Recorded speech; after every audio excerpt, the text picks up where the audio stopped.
को देख के बोलेंगे आपके बाल तो खुद ही रफ है, तो जी यही हेयर स्पा भी कर लेती हूँ क्योंकि लो प्रोसेस ये सस्ता हेयर स्पा जो मैंने घर पे ही रखा है। सो गाइस, आज है मेरा हेयर वॉश डे। तो जैसा कि मैंने आपसे बताया था कि मैं रात भर के लिए चोटी करके रखती हूँ, तो सुबह सुबह मैं अपने बालों को ओपन करके उसको डिटेंगल कर लेती हूँ। उसके बाद मैं आज ऑयलिंग भी करूँगी, हैवी ऑयलिंग। और हाँ, मैं बाल धोने से 2 घंटे पहले ऑयलिंग करती हूँ, ओवरनाइट के लिए नहीं रखती।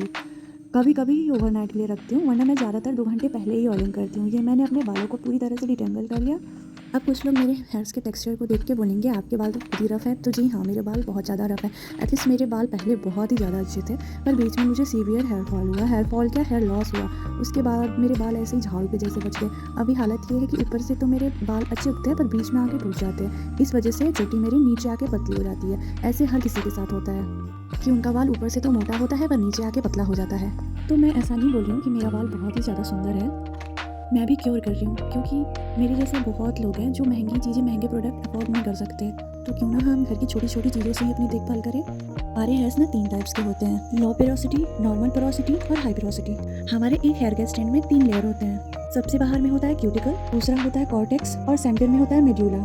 मेरा हेयर टाइप है लो पेरोसिटी, जिसमें कोई भी प्रोडक्ट जल्दी एब्जॉर्ब नहीं होता है, क्योंकि उसके क्यूटिकल्स जो होते हैं वो काफ़ी टाइट होते हैं और बंद होते हैं। तो जब ना ऑयल एब्जॉर्ब होगा ना कोई प्रोडक्ट एब्जॉर्ब होगा, तो आपके बाल रूखे सूखे से बेजान से तो रहेंगे ही, और वो कमज़ोर भी हो जाएंगे, तो जाहिर सी बात है वो टूट ही जाएंगे। मैं हेयर ऑयलिंग ड्रॉपर की हेल्प से करती हूँ ताकि मेरे पूरे स्कैल्प में अच्छे से ऑयल लग जाए। हेयर ऑयल के बाद मैं घर पे ही हेयर स्पा भी कर लेती हूँ, क्योंकि लो पेरोसिटी वाले लोगों को हेयर स्पा कराना ही चाहिए।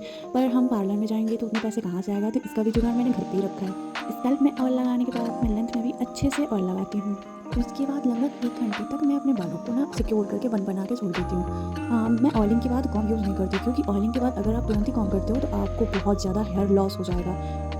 ये जो बॉटल आपने देखा ब्लू कलर का, ये रोज़मेरी एसेंशियल ऑयल का बॉटल है, पर वो अभी ख़त्म हो चुका है, तो मैं इसी के ड्रॉपर से हेयर ऑयल यूज़ करती हूँ। मैंने फिंगर की टिप्स से अपने हेड को मसाज किया।